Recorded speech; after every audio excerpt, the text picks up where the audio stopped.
আসসালামু আলাইকুম। কেমন আছেন সবাই?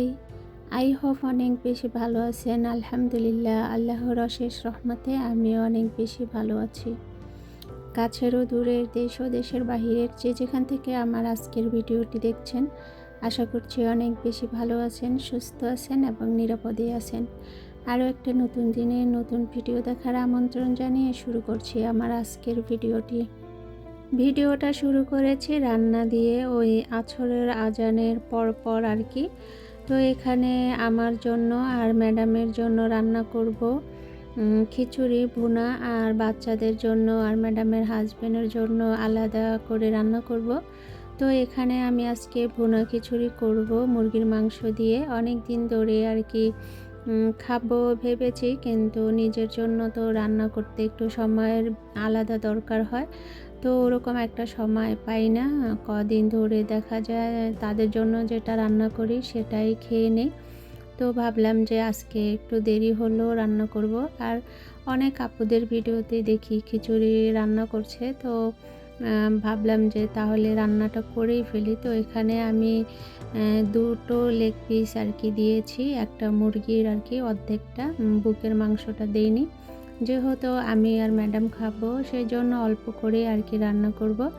তো আমি সকালে যে ঘুম থেকে উঠে সেখানে যে ওই ছোলা বলে, এদেশে ছোলা বলে না, নাক্ষী বলে, অনেক বড় বড় আর কি।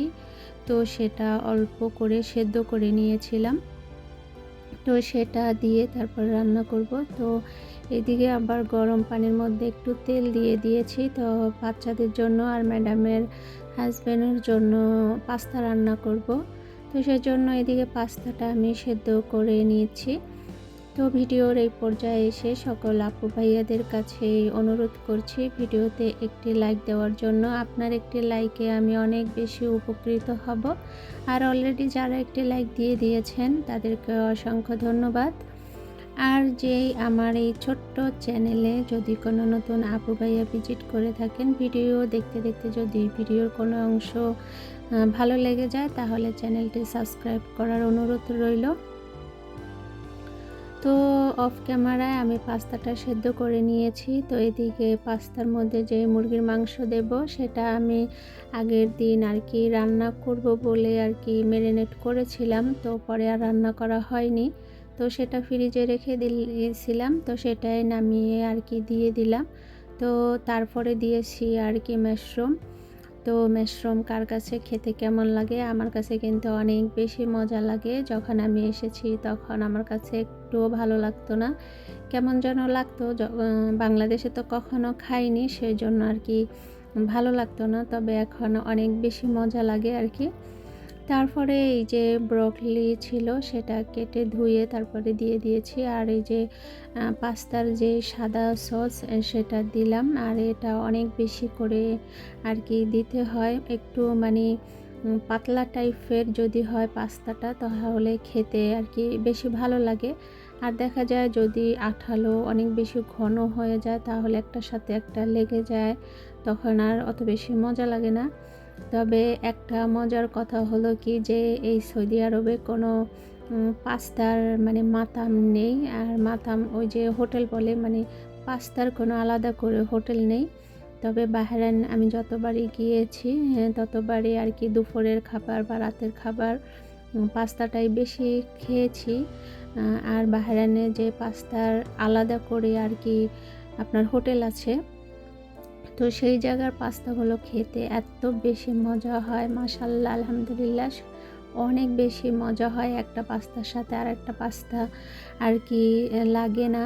আর দেখা যায় যে পাস্তার যে সাদা সস, ওই সসটা আর কি অনেকটা বেশি দেয়, ওই কারণে আর অত বেশি সেদ্ধ হয় না, অনেক বেশি মজা লাগে। তো এখানে যে আমি দিয়েছি আর কি, তো হয়নি, ম্যাডাম বলতেছে না হবে না আরও দে। তো সে আবার অনেক বেশি আর কি এই চিজ জাতীয় খাবার আর কি বেশি খেতে পছন্দ করে। তো সে আবার অনেকগুলো দিল, আবার আমি দিয়েছি। তো এরকম করে আর কি অনেকটাই দেওয়া হয়েছে। তো এদিকে আমার মাংসটা সেদ্ধ হয়ে গেছে। আর অফ ক্যামেরা আমি মসুরির ডাল আর ওই যে বাসমতি রাইস আর কি ধুয়ে নিয়েছিলাম, ধুয়ে তারপরে আর কি ঝরা দিয়ে রেখেছিলাম।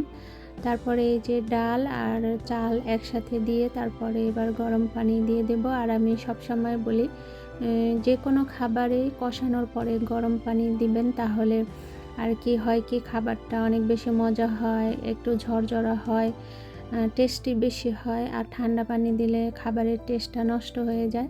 তো এখানে আমি গরম পানি দিয়েছি আর অনেক কম দিয়েছি, যেহেতু বাসমতি চাল, তো দেখা যায় অল্প জালে আর কি সেদ্ধ হয়ে যাবে। তো এদিকে এই যে পাস্তাটাও আমার প্রায় হয়ে গেছে। তো এই পর্যায়ে এসে ম্যাডাম বলতেছে এখন আবার একটু বেশি সাদা দেখা যায়, আর একটু তুই যে পিকচার সস, এটা হয়েছে টমেটোর আর কি, তো সে বলছে যে ওটা আর একটু দে। তো আবার আমি একটু দিলাম। তো এরকম করে দিতে দিতে দেখা গেছে অনেক বেশি হয়ে গেছে আর কি।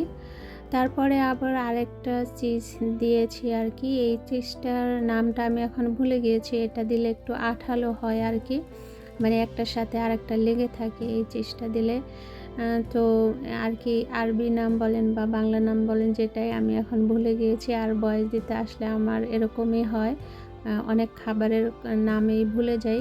আর ওই যে রান্না হয়ে গেছে, আমার ম্যাডাম এসে কিন্তু চামিচ দিয়ে উঠিয়ে তারপর একটু খেয়ে নিল, দেখলো যে কীরকম হয়েছে।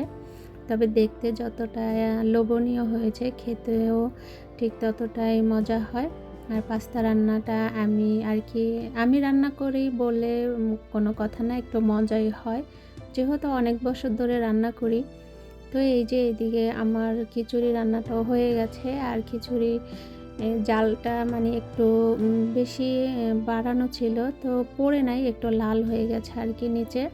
তো আমার দুর্ভাগ্য যে আমি পাস্তা রান্না করে তারপরে আবার অল্প করে একটু খিচুড়ি খেয়েছিলাম, আর ম্যাডাম খেয়েছিল। তারপরে আর কি রাত্রে ঘুমিয়ে পড়েছিলাম। তো এটা এভাবেই পাকের ঘরে ছিল। তারপরের দিন এসে দেখি একেবারে নষ্ট হয়ে গেছে। ওই যে আঠালো আর কি, অনেক বেশি বিজলা হয়ে গেছে, ওই যে ডাল দেওয়া হয়েছে, তো সেই কারণে তারপর ফেলে দিতে হয়েছে। আমার রিজিকে ছিল না বলতে মানে আমি মন মতো আর কি খেতে পারিনি।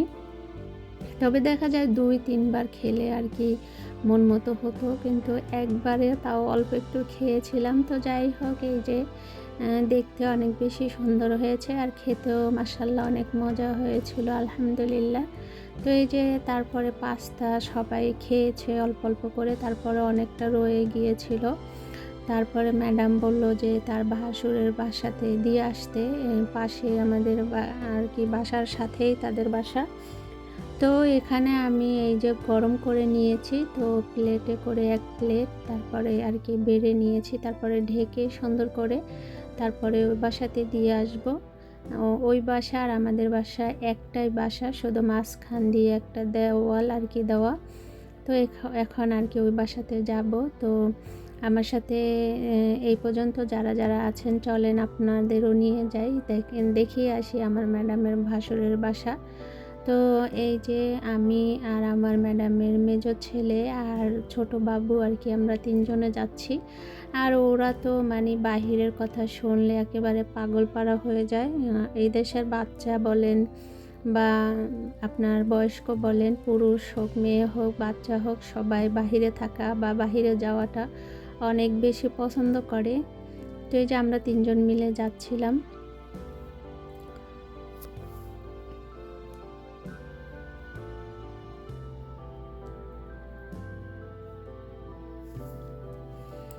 তো এই বাসাতে এসে এই যে ম্যাডামের মেজো ছেলে দরজা আর কি বাড়ি দিচ্ছিল। তো তাদের বাসাতে আবার এই যে তার ভাসুরের ছেলে দরজা খুলে দিয়ে বাবুকে কুলে নিয়েছে। আর এই বাসায় অনেক বাচ্চা, আমার ম্যাডামের ভাসুরের আর কি 8 জন বাচ্চা।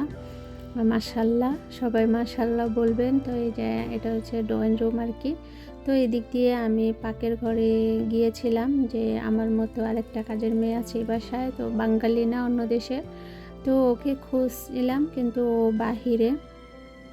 বাহিরে বলতে যে বাড়ির পাশে ছোট্ট একটা গলির মতো আছে, এই যে এখানেও রান্না করছে। তো চলুন দেখাই আপনাদের আরবিয়ানরা কিসের মধ্যে মুরগি পুড়ে খায়। তো এটা দেখে মনে হচ্ছে আমার কাছে একটা মুরগির খোয়ার আর কি, যেরকম আর কি ছোট। তো ওই যে মুরগির খোয়ারের মধ্যে আগুন জ্বালিয়ে তারপরে আর কি রান্না করছে মুরগি। অবশ্য মুরগির খোয়ার না, এটার মধ্যে আর কি গ্যাস ওঠে চুলার মতো, এই যে দেখতেই পাচ্ছেন। তো এদেশে এরকম আছে। তো এটার মধ্যে আর কি মুরগি পুড়ে তারপর মাছ পুড়ে আর কি খাওয়া হয়। তো এখানে অন্য কোনো রান্না হয় না, যে কোনো খাবার আর কি পুড়ে তারপরে আর কি খাওয়া হয়। তো এখানে সেটা আর কি আপনাদের সাথে শেয়ার করলাম। তো ভিডিওটা আজকে এই পর্যন্তই রাখলাম। আগামী ভিডিও দেখার আমন্ত্রণ আগে থেকে জানিয়ে রাখছি। আর আমার কথার মাঝে অনেক ভুল আছে, সবাই ক্ষমা সুন্দর দৃষ্টিতে দেখবেন। সবাই ভালো থাকবেন, সুস্থ থাকবেন, নিজেদের প্রতি অবশ্যই খেয়াল রাখবেন, আমার জন্য দোয়া করবেন। আমিও আপনাদের জন্য অনেক অনেক দোয়া করি। আল্লাহ আপনাদের নেক হায়াত দান করুক, আমিন। আসসালামু আলাইকুম, আল্লাহ হাফেজ।